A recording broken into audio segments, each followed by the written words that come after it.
এখানে এক মহিলা আছে যার 2টা পুকুর, যে নিজে পর্যন্ত নাকি মাছ রে পানিতে নেমা পর্যন্ত যে কোনো লবণ দিছে, পরিচর্যা করছে। আমার ওয়াইফ ওরে মনে করেন যে আমার ধন্যবাদ দিলেও কম হয়েছে। পোকা ওরে কেমনি যে পুরস্কৃত করবো এটা আল্লাহ পাক জানে, কিন্তু পুরস্কৃত তো মানে যে নিজের সংসার হিসাবে করছে, তো এটা ওর বহুত অবদান। ও না থাকলে হয়তো পারতাম না এই জায়গায়। আমি আপনাদের পোনা আসবে 33,000 টাকা দাম হয়েছে, পোনার খাদ্য সহ 1,000 টাকার জন্য পাঠাইছি, কিন্তু আমার অ্যাকাউন্টে টাকা আছে, আমি উড়াতে পারতেছি না। অ্যাকাউন্টে কার্ডে ঝামেলা হয়েছে। আর এখানে কেন্দ্রবাজারে মনে করেন যে ব্যাংকের অ্যাকাউন্ট, এখানে কেন্দ্রবাজার ইসলামী ব্যাংক নাই। ও 1,000 টাকা তো যে কোনো কারোর কাছে চাইলে পাওয়া যায়, কিন্তু 1,000 টাকা পাইছি না। পরে ঘরে চাইল বিক্রি করে আবার আমি পোনা রাখছি। মনে করেন যে তেলাপিয়া চাষ করছি বিদায় এখনো টিকা আছি। যদি মনে করেন এখানকার মানুষের কথা মতো যদি অন্য কোনো মাছের চাষে যাইতাম কিংবা তাহলে অবস্থা ভাই খারাপ আছিল। এখন আল্লাহ দিলে আমি ভালো আছি, আলহামদুলিল্লাহ।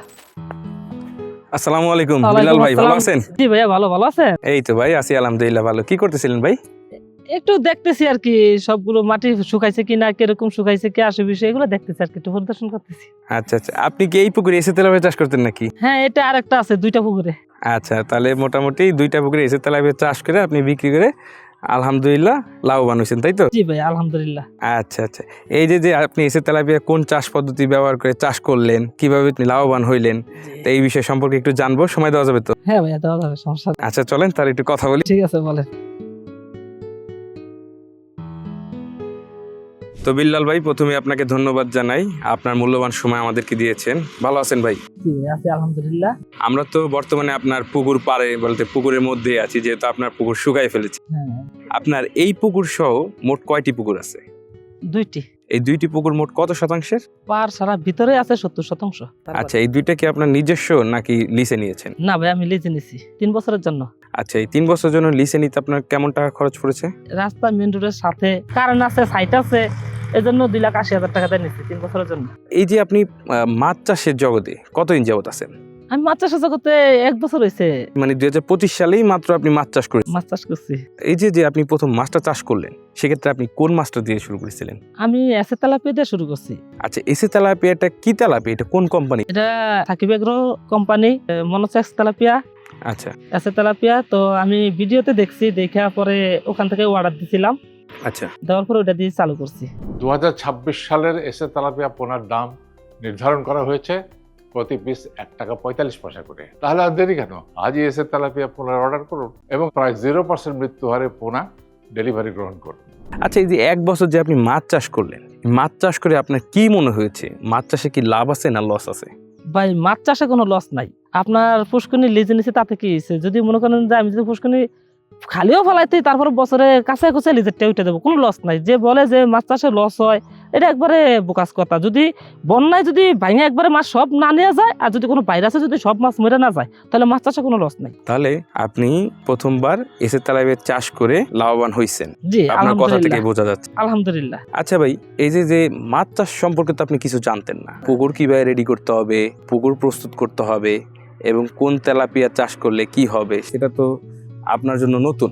জি, আচ্ছা, সাকিব এগ্রোর ভিডিও দেখে সাকিব এগ্রোর সাথে যোগাযোগ। জি, আমি যোগাযোগ করছি, ওনারা ওনার সাথে আমার একটা বই দিছে। এর আগেও আমার ভিডিও পাঠাইছে হোয়াটসঅ্যাপের মাধ্যমে, আমারে বইয়ের কিছু কাগজপাতি পাঠাইছে, যে ডকুমেন্টারি, যে কিভাবে আমি পুষ্করণী তৈরি করব, কিভাবে রেডি করব, কিভাবে চুন লবণ দেব, সবকিছু ওনারাই আমার ব্যবস্থা করে দিচ্ছে। আচ্ছা ভাই, তাহলে আপনার এই যে পুকুর আছে 2টা, জি। এই পুকুর 2টাতে আপনি কত হাজার মাছ দিয়েছিলেন? পুকুরে মাছ দিয়েছিলাম আপনার 20,000। 20,000 মাছ হলো তেলাপিয়া দিছে? জি, তেলাপিয়া। সাথে কি অন্য কোনো মাছ দিয়েছিলেন? হ্যাঁ, দিছি, বাংলা মাছ দিছিলাম সাথী ফসল হিসেবে? জি, সাথী ফসল হিসাবে 50 পিস কাতলা মাছ আসলো, 100 পিসের মতো রুই মাছ আসলো, আর এর ভিতরে 60-70 পিস দনপুষ্করণীতে মিললা ঘাস কাপ আসলো।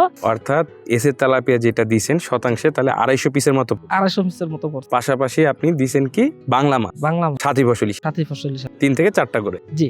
আচ্ছা, এই যে এসে তেলাপিয়া যেটা একক চাষ করলেন আপনি, এটা পাশাপাশি যে বাংলা মাছ দিচ্ছেন, এই বাংলা মাছ দেওয়ার কারণটা কি? আমারে বলছে যেরকম সাকিব এগ্রো থেকে যে কিছু পুষ্করণীর ভারসাম্য বজায় রাখার লেগেও কিছু দিতে হয়, যেমন কার্পু মাছ, মিরকা মাছ, এগুলো তলদেশ পরিষ্কার রাখে, ময়লা আবর্জনা খায় কিংবা লাড়াছাড়া দিয়ে রাখে। তারপরে আপনার প্লান্টন বেশি হয়ে গেলে বিরকেটে খাইয়া ফেলায়, কাতলা মাছে খাইয়া ফেলায়, এরকম আর কি পুকুরের ভারসাম্য বজায় রাখে। তারপরে সাথী ফসল হিসাবে সব দিকে সুবিধা আর কি। অন্য কোনো কারণ ছিল? অন্য কোনো কারণ বলতে এটার জন্য আলাদা কোনো খাবার নাই, এটা ওই তেলাপিয়ার খাবারের সাথেই বড় হয়েছে। মানে এটা আমার মোটামুটি একটা ভালো একটা আয় হয়েছে। আমি প্রায় এই 60-70 হাজার টাকার বাংলা মাছ বিক্রি করছি। বাংলা মাছ বিক্রি করেছেন এটা আমার বাড়তি এক খাবারে তেলাপিয়ার সাথে বাংলা মাছও চলে আসছে। আচ্ছা, এই যে শতাংশে 250 পিস তেলাপিয়া দেওয়ার পাশাপাশি যে বাংলা মাছ দিলেন 3 থেকে 4টা করে, সেক্ষেত্রে মাছের গ্রোথ আসতে বা চাষ করতে কোনো সমস্যার সম্মুখীন হতে হয়েছে? না, এরকম কোনো সমস্যা হয় নাই, আরো বরঞ্চ ভালো হয়েছে। আর বরঞ্চ ভালো হয়েছে। আচ্ছা ভাই, এই যে আপনি তেলাপিয়া চাষ করলেন, তেলাপিয়া কয়টায় আসার পরে আপনি বিক্রি করছেন? প্রথম একটা বেচ বিক্রি করছি মনে করেন যে 4টায় 3টায়, পরে আরেকটা পুষ্কুনি মাছ রাখা দিয়েছিলাম, ওটা দোনো পুষ্কুনিতে দিয়া পাতলা করে দিয়া পরে মনে করেন যে আমি বিক্রি করছি এটা 2টা 2.5 কেজি। 2টা 2.5 কেজি। এই 3টা 4টা যে বিক্রি করলেন, জি, এটা কত টাকা কেজি দরে বিক্রি করছেন? আর হলো এটা বিক্রি করার কারণটা কি ছিল আপনার? একটা পুষ্কুনি মাছ বিক্রি করে আরেকটা পুষ্কুনির উপরে খাওয়াইছি, এই জন্য এটা একটু তাড়াতাড়ি বিক্রি করে দিছিলাম। ওইটা বিক্রি করছিলাম ভাইয়া 140 টাকা দরে। কত মন মাছ বিক্রি করেছিলেন ওইখান থেকে? ওখান থেকে আমি 25 মণ মাছ বিক্রি করছিলাম। যাক আলহামদুলিল্লাহ, তাহলে আপনার একটা ভালো প্রফিট হয়েছে। জি ভাই। আচ্ছা ভাই, এই যে আপনি এসে তেলাপিয়া, সাকিব আগ্রো যে তেলাপিয়ার কথা বলেন, সেটা কি কোনো প্রকার ডিম দিয়েছিল? না ভাইয়া, আজকে পরাই আমি তো দেরি করে উঠাইছি, সবাই 3 মাস 4 মাসে উঠে এলাইছে, কিন্তু আমি মোটামুটি 1 বছর হয়ে গেছে আমার। এই 10 মাসের ভিতরে আমি মাছ নিজেরা খাবার লাগাও যে কাটছি 2টা কেজি, কোনো ডিম টুম দেয় নাই, আশা মানে পুষ্কুন তো কোনো ডিম দেয় নাই। এসে তেলাপিয়া ডিম দেওয়ার সম্ভাবনা এটা যে বললেন, সেক্ষেত্রে এই যে 250 ঘনত্ব দিয়ে কি মাছটা 1-2 কেজি করা সম্ভব, না ঘনত্ব কমিয়ে দিতে? না ভাইয়া, এটা তো সম্ভব না। কিলেগে 250 পিস ঘনত্ব দিলে আপনার পুষ্কুনি তো মাছটা যত বড় হবে, আস্তে আস্তে পুষ্কুনির জায়গা তত কমে যাইব। আচ্ছা, আমার হিসাবে যে যদি আগে 250 করে দিয়ে থাকেন, পরে 100 পিস রাখেন, আর বাকি 150 পিস বিক্রি করে দেন। এই যে আপনি মাছটা বিক্রি করলেন, এটা কোথায় বিক্রি করছিলেন? আমি মাছটা বিক্রি করছিলাম কেন্দা বাজারে, ডিলারের কাছে। ডিলারে পাটি আনছিল পাইকার, আমি এখান থেকে পুষ্কুনি পাড়ের থেকে গাড়িতে উঠিয়ে দিছি, টাকা ক্যাশ টাকা দিয়ে গেছে। ক্যাশ টাকা দিয়ে গেছে? ক্যাশ টাকা আপনি আপনার টাকা বুঝে যাবেন? জি অবশ্যই তখন লাভ্যাংশও তো পাইছেন, বুঝছি। যাক আলহামদুলিল্লাহ, আপনার এই মুখের হাসি আমাদের হৃদয় ছয়। যখন আমাদের খামারি ভাই তার হাসিটা দিয়ে বোঝাইতে পারে যে না, আমি এসে তেলাপিয়াতে লাভ করছি, তাই তো? আলহামদুলিল্লাহ, যথেষ্ট। আমি যেরকম যদি মনে করেন যে ডিম দিয়ে দিত কিংবা অন্য কোনো সমস্যা হইতো, তাহলে আমি এখনো এই জায়গায় মানে এখনো দাঁড়ায় থাকতে পারতাম না, কারণ আমার পক্ষে সম্ভব ছিল না। হেলে জি ভাই, যে আপনার বিষয়ে আমরা যতটুকু শুনছি যে আপনার অনেক প্রতিবন্ধকতার সম্মুখীন হইতে হয়েছে, যদি এটা আমাদের সাথে একটু শেয়ার করতেন। কি মানে আপনি তো এই যে এখানে মাছ চাষে যখন আসলেন, আপনার বাড়ি তো মূল বাড়ি কোথায় যেন বলছিলেন? আমার মূল বাড়ি চাঁদপুর জেলা, চাঁদপুর থানা। চাঁদপুর থানা। আর এখানে হলো আপনার শ্বশুর বাড়ি। এই যে আপনার চাঁদপুরে বাড়ি, তারপর এই যে নাস্তার ব্যবসা, সবকিছু ছেড়ে এই যে আপনার শ্বশুর বাড়ি এলাকা কেন্দুয়াতে আপনি কিভাবে মাছ চাষে আসলেন, এবং মাছ চাষ করতে যে আপনার অনেক প্রতিবন্ধকতার সম্মুখীন হইতে হয়েছে, তারপর আপনার ওয়াইফও অনেক স্ট্রাগলের ভিতর দিয়ে গেছে, যেহেতু আপনি নিজে এখানে ছিলেন না। আমরা যতটুকু শুনলাম বাজার দিয়ে আসার ক্ষেত্রে, যে আপনার ওয়াইফের নাম শুনেই যে বলতে পারে যে এখানে এক মহিলা আছে যার 2টা পুকুর, যে নিজে পর্যন্ত নাকি মাছ রে পানিতে নেমে পর্যন্ত যে কোনো লবণ দিছে, পরিচর্যা করছে। আচ্ছা, সেই বিষয়ে যে এত উতরাই চড়াই পার হয়ে যে কিভাবে আসলেন এসে তেলাপিয়া, যদি একটু বল। সবাই একটা কাজে নামার আগে কিন্তু আনন্দ নিয়েই নামে, কিন্তু নামার পরে বোঝা যায় যে আসলে আনন্দটা থাকে না এটা নামার পরেই বুঝছি। এটা আগে বুঝতে পারি নাই যে ফিশারি নিছি, মনে করেন যে যারা যারা টাকা দেবে বলছে, যে আমার কেউই চিনে নাই। সোজা কথা, আমি ফিশারিত নামার পরে তেলাপিয়া মাছ চাষ করি বিদায় এখানকার মানুষ আরো বিভিন্ন ধরনের কথা বলছে যে তেলাপিয়া মাছের লস হয়, তেলাপিয়া মাছ থাকে না, তেলাপিয়া মাছ মারা যায়। তো ওরা আমার কাছ থেকে পিস দিয়ে লাইছে, কেউ কোনো টাকা পয়সা দিছে না, বুঝছেন তো। এই বিষয়টা নিয়ে মানে কারোর সাথে কেউই না, আমার ওয়াইফ ফিশারি পার থাকে একা একা, আমি চট্টগ্রামে থাকি। তো এই জন্য আমার মনে করেন আমার ছোট একটা শালা আছে, ওইটারে আনছিলাম, ওইটারে পর্যন্ত নিয়ে গেছে। যদি দেনা ফেনা করে, যদি লস খায়, তাহলে এটা দায়বার আমগো নিতে হইব, এরকম একটা কথাবার্তা বলে মনে করেন সবাই ফিস দিয়ে লাইছে, কেউ আমার চিনেই না, মোবাইলই ধরে না। তো উপরে আল্লাহ আছে, আল্লাহ একটা ব্যবস্থা করে দেয়। তো রিজিকের মালিক আল্লাহ, নামছি যেহেতু আল্লাহ উদ্ধার করছে। আমিও আমার ভিতরে এরকম কোনো কিছু নাই, তো যে যেরকম মন চাইছে এরকম করছে, কিন্তু আমার ভিতরে যে কি আছে না সেটা তো আল্লাহ পাক ভালো জানে। তো এখন মনে করেন এই যে মাছ বিক্রি করছে, আমার শাশুড়ি আইয়ে, আমার শালা আইয়ে, আমার সম্বন্ধে ফোন দিয়েছে। ভিতরে কষ্ট আমার থেকে বেশি কষ্ট হয়েছে আমার ওয়াইফের, যে ওর নিজের দেশ, ওর ভাই বেড়াদার সবাই, ওর আত্মীয় স্বজন সবাই এখানে, কিন্তু এরপরেও মনে করেন যে এত কষ্ট করতে হয়েছে। মনে করেন যে তেলাপিয়া চাষ করছি বিদায় এখনো ঠিক আছে। যদি মনে করেন এখানকার মানুষের কথা মতো যদি অন্য কোনো মাছের চাষে যাইতাম কিংবা, তাহলে অবস্থা ভাই খারাপ আছিল। এখন আল্লাহ দিলে আমি ভালো আছি, আলহামদুলিল্লাহ। আলহামদুলিল্লাহ, এটাই আমরা শুনতে চাই যে আমাদের প্রত্যেকটা খামারি ভাইয়ের ন্যায় আপনিও বলেন, এই যে এইমাত্র বললেন যে আলহামদুলিল্লাহ ভালো আছি। এটাই আমাদের হৃদয়কে শীতল করে, যে না, আমাদের এক খামারি ভাই শত কষ্টের ভিতর দিয়ে গেলেও এসে তেলাপিয়া চাষ করে সাফল্য অর্জন করেছেন, এবং তার পিছনের খুঁড়ি তিনি শক্ত করছেন। এটাই অনেক বড় কিছু।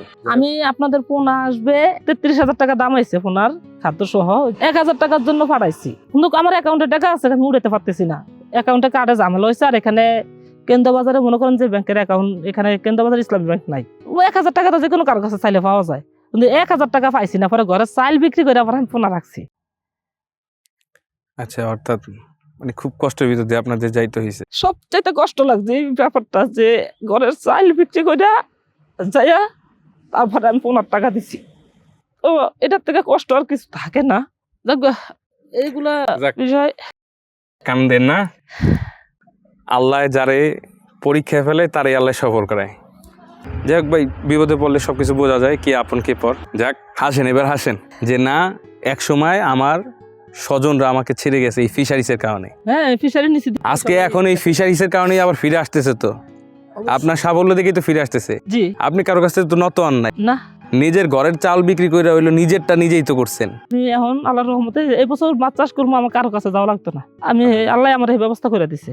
আপনি এই যে এসে তেলাপিয়া যে অর্ডার করলেন, কিভাবে অর্ডার করলেন? সাকিব ভাই আছে, ওনার ভিডিও দেখছি, তো আমি পুরো 2 মাস ওনার ভিডিও দেখছি, দেখার পরে কিছুটা আইডিয়া আসার পরে যেমন ওই ভিডিওর ভিতরে নাম্বার পাইছি, তো ওই নাম্বারে কল দিছি, অফিসে কল দেওয়ার পরে ওনারা বইলা দিছে যে এমনি এমনি এমনি এমনি করেন, তারপরে ওনাদেরকে অর্ডার কাটছি।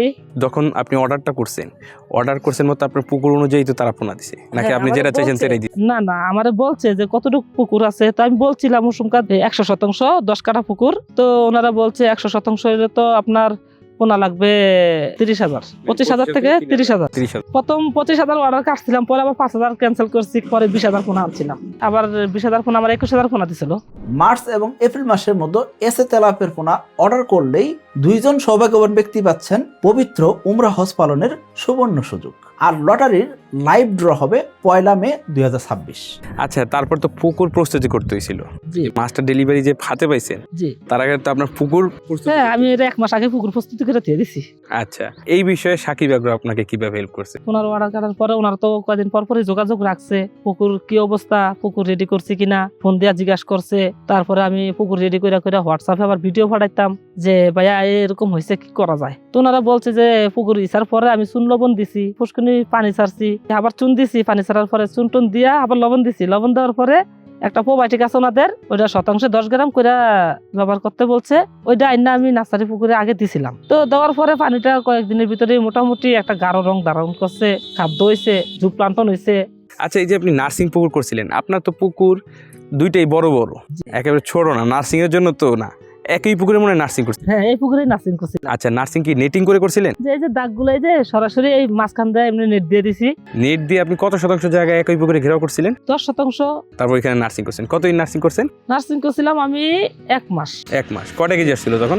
আমার 1 মাসে প্রায় 30টা কেজি। তারপর ওইটা গ্রেডিং করে মাস্টার দিচ্ছেন নাকি? হ্যাঁ, গ্রেডিং করে পরে ওই পুকুরে নিয়ে 12,000 দিছিলাম, আর বাকিটা এই পুকুরে রাখছিলাম। আচ্ছা, তাহলে মোটামুটি আপনি সব মাছই পাইছেন, জি কোনো মাছ কম পান নাই? না। আচ্ছা, এই যে আপনি পোনাটা বললেন ডেলিভারি আপনার বাড়িতে এসে পর্যন্ত দিয়ে গেছে, সেক্ষেত্রে আপনি পোনাটা কি 0 মৃত্যু হারে, মানে 0 মৃত্যু হারে মাছটা পাইছিলেন? না, আমার 1 পিসও মরে নাই ভাইয়া, এক পিস 1 পিসও মারা পাই নাই। আমি সারার পর আমি চেক দিছি, কোনো 1 পিস কোনো মরে নাই। আপনার বই দিছে? জি, একটা বই দিছে। আচ্ছা, তারপরে নার্সিং কমপ্লিট করে কালচারে দিলেন। এই নার্সিং এর সময় আপনি কি কি খাবার দিতেন?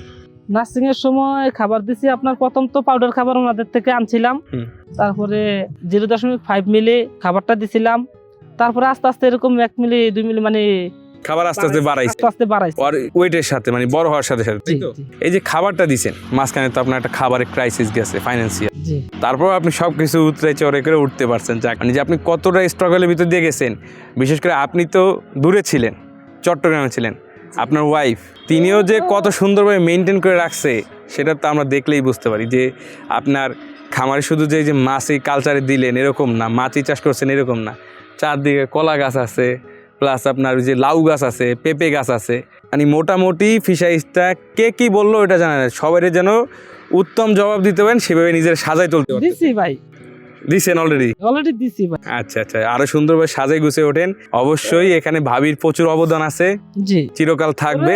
ওরে মনে করেন যে আমার ধন্যবাদ দিলেও কম হয়েছে পোকা, ওরে কেমনি যে পুরস্কৃত করবো এটা আল্লাহ পাক জানে, কিন্তু পুরস্কৃত তো মানে যে নিজের সংসার হিসাবে করছে, তো এটা ওর বহুত অবদান, ও না থাকলে হয়তো পারতাম না এই জায়গায়। আপনি তাহলে এই মাছটা হলো কালচারে দিলেন, জি। কালচারে দিয়ে তারপর আপনার একটু খাবার ক্রাইসিস হলো, তারপর কিন্তু আপনি যেভাবে স্ট্রাগল করে ওই যে মাছ কিছু বিক্রি করছেন নাকি জি। পোনা বিক্রি করছি, নিজে কামাই করছি, কাজ করে আইনা এখানে খাওয়াইছি। তারপরে এই যে কালচারে দিলেন, কালচারে দেওয়ার পরে যে আপনি কয় মিলিয়ে যে প্রতিনিয়ত যে খাবার দিতেছেন এই বিষয়ে জানলেন কিভাবে? সাকিব এগুলো থেকে আমাকে একটা বই দিছে, আচ্ছা বইটা আছে ঘরেই, ওই বইয়ের ভিতরে লেখা আছে, সম্পূর্ণ ডিটেইলস আছে যে কতটুকু সাইজ হলে কত পার্সেন্ট খাবার দিতে হবে, কোন সাইজের খাবার দিতে হবে, এগুলো সবকিছু বইয়ে দেওয়া আছে।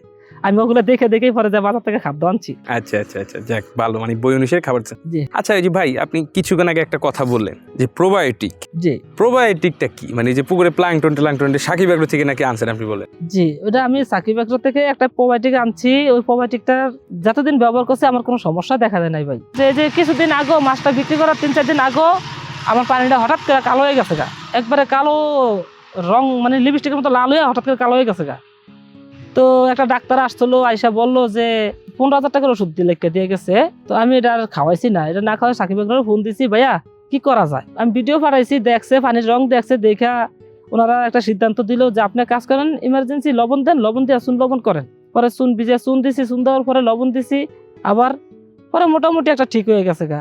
এখন মনে করেন যদি প্রোবায়োটিকটা যদি দিতাম তাহলে হয়তো এই সমস্যাটা হঠাৎ করে এই সমস্যাটা ফেল করতে হইতো না, কারণ আগে যে সময় দিছি প্রোবায়োটিক তো সময় কোনো সমস্যা হয়েছে না ভাইয়া। এই চুন লবণ দিয়েছেন কিভাবে আপনি? মাছ থাকা অবস্থায় যে সময় নাচা ফিশারি রেডি করার আগে পুষ্কুনিতে ভিজে রাখছিলাম, পাতিল নামায় পুষ্কুনির তলাতে ভিজে রাখছিলাম, গরম গরম মেরে দিয়েছিলাম তলায় মাটিতে। কিন্তু যে সময় মাছ ছাড়ছি, মাছ ছাড়ার পরে আর একবারও গরম চুন দিই নাই। ওইটা মনে করেন যে আজকে রাত্রে ভিজাই দিলে কালকে সকালবেলা ভোরবেলা কিংবা বিকালবেলা এরকম টাইমে দিছি আর কি, একটু দেরি করে দিছি। যেদিনকে চুন দিছি এর একদিন পরে লবণ দিছি। আচ্ছা, মানে চুনটা আপনি একদিন আগে ভিজে রেখে তারপর চুন দিছেন, তারপর লবণ দিচ্ছেন, জি ভাই। তারপর প্রোবায়োটিকটা দিছেন হলো প্রোবায়োটিকটা একদিন পরে দিছি। একদিন পরে দিচ্ছেন, মানে বলে একদিন পর পর সব রাউন্ড। লালি লেখা দিত, প্রোবায়োটিকের সাথে লেখা দেয় যে কতটুকু লালি দিতে হবে। আচ্ছা, ওই যে নালি বা চিটাগুড় যে চিটাগুড় ওটা কতটুকু দিতে হবে সেটাও লেখা থাকে। লেখা দিয়ে দেয়, স্লিপ দিয়ে দেয়, আচ্ছা। কতটুকু কি নিয়মে দিতে হবে একটা লেখা দিয়ে দেয়। আচ্ছা আচ্ছা, তারপরে এই যে মাছ চাষ কমপ্লিট হলো, তারপর আপনি হারভেস্ট করলেন, তাই তো? এসে তেলাপিয়া জুড়ি নাই যেরকম বলছে ওনারা। হ্যাঁ, আমি এখন 1 বছর করেই বুঝলাম যে ওনারা যেরকম কথা বলছে এরকম আমি পাইছি ভাইয়া। আচ্ছা, এসে তেলাপিয়ার কালারটা কেমন পেলেন আপনি? ভাই এই অত্র এলাকার ভিতরে আমার মাছের মতো কালার কারো ছিল না। আচ্ছা এসে তেলাপিয়ার মতো কালার কি মানে করতে পারে নাই। আচ্ছা, যাক আলহামদুলিল্লাহ, তো সবকিছু সুন্দরভাবে পাই। জি ভাইয়া। কি ভাই, মাছ খাবার ঠিকই খাচ্ছে কিন্তু আশানুরূপ ফল পাচ্ছেন না, আর মাছ চাষে বারবার লস খাচ্ছেন, তাহলে আজই এসে তেলাপিয়া পোনা চাষ করেন। কারণ এসে তেলাপিয়া পোনা খায় কম, বাড়ে বেশি, আর তাই খামারি ভাইদের প্রথম পছন্দ এসে তেলাপিয়া পোনা। তো বিলাল ভাই, আপনার জীবনের অনেক গল্পই শুনলাম, অনেক কথাই শুনলাম। দিন শেষে বলা যায় কি যে আপনার সঠিক সিদ্ধান্ত এবং অক্লান্ত পরিশ্রমের মাধ্যমেই আপনি সফলতা অর্জন করেছেন, মহাল্লাহ তাআলা ইনশাআল্লাহ। তো এই যে সঠিক সিদ্ধান্ত বলতে কি, এসে তেলাপিয়ার চাষ কি আপনার জন্য সঠিক সিদ্ধান্ত ছিল? আমি এসে তেলাপিয়াতে শুরু করছি মাছের পোনার জন্য, বইলা গেছে আইসা, কিন্তু আমি যেখান থেকে শুরু করছি ওখানে থাকার চেষ্টা করছি, আর ওখানে আশা করি এটা ভালো যেহেতু পাইছি এটাতে থাকবো। মানে আপনি সবকিছুতে সন্তুষ্ট? জি ভাইয়া। তাহলে আপনার 26 সালের পরিকল্পনা কি কি চিন্তা ভাবনা করলেন? গত বছর মনে করেন কষ্ট করছি, দুঃখ করছি, একটা বেচ উড়াইছি, কিন্তু এবার আমার টার্গেট আছে আমি 3টা বেচ উড়াইতে পারি। যাক ইনশাআল্লাহ, অর্থাৎ আপনি 26 সালে এসে তেলাপিয়াতে থাকতেছেন। এসে তেলাপিয়াতে থাকতেছি। এসে তেলাপিয়া কি অলরেডি অর্ডার করে দিয়েছেন? জি, অলরেডি অর্ডার করে দিছি। আচ্ছা, আপনার এই সুন্দর পরিকল্পনা এবং কঠোর পরিশ্রমকে আমরা অবশ্যই সাধুবাদ জানাই, এবং সামনে যে কোনো পরিস্থিতিতে মাছ চাষ সম্পর্কিত যে কোনো সমস্যার সহযোগিতা আমরা তো করবই, সাকিব এগ্রো তো আপনার সাথে আছি। যেই প্রতিকূলতা পূর্বে আপনার সইতে হয়েছে বা সম্মুখীন হইতে হয়েছে, আশা করি এই বছর হতে হবে না। এই জন্য আপনার জন্য অনেক দোয়া এবং শুভকামনা রইল সাকিব এগ্রোর পরিবার থেকে। আজকের মতো বিদায় নেই তাহলে ভাই, ঠিক আছে, ভালো থাকেন। হ্যাঁ, ঠিক আছে। আসসালামু আলাইকুম। সুপ্রিয় দর্শক মণ্ডলী, এতক্ষণ আপনারা দেখতে পাচ্ছিলেন এসে তেলাপিয়া চাষ করে সাফল্য অর্জিত এই বিল্লাল ভাইয়ের গল্পকথা, যিনি তার সঠিক সিদ্ধান্ত এবং অক্লান্ত পরিশ্রমের মাধ্যমে প্রমাণ করেছেন সাফল্য কঠিন কোনো বিষয় নয়, সাফল্যের জন্য প্রয়োজন সঠিক সিদ্ধান্ত। সঠিক সিদ্ধান্তটা আপনি কি নিয়েছেন ভাই? সঠিক সিদ্ধান্ত নিছি, এসে তেলাপিয়া চাষ শুরু করছি। এসে তেলাপিয়া চাষ করার সিদ্ধান্ত ইনি সঠিক সিদ্ধান্ত বলে নিয়েছেন, এবং এই সঠিক সিদ্ধান্তের পিছনে তিনি পরিশ্রম ব্যয় করে সাফল্য অর্জন করেছেন, তাই নাকি? জি ভাইয়া। এরকম বিল্লাল ভাইয়ের মতো আপনারাও সাফল্য অর্জন করতে পারেন, সেজন্য আপনাদের প্রয়োজন শুধুমাত্র ইচ্ছা শক্তি এবং সঠিক সিদ্ধান্ত। তো বন্ধুরা, আজকের মতো এই পর্যন্তই। আগামী কোনো এক ভিডিওতে কোনো এক এসে তেলাপিয়া চাষে সাফল্য অর্জিত খামারি ভাইয়ের গল্প নিয়ে আপনাদের সামনে হাজির হব। ততক্ষণ সুস্থ থাকুন, ভালো থাকুন, আসসালামু আলাইকুম।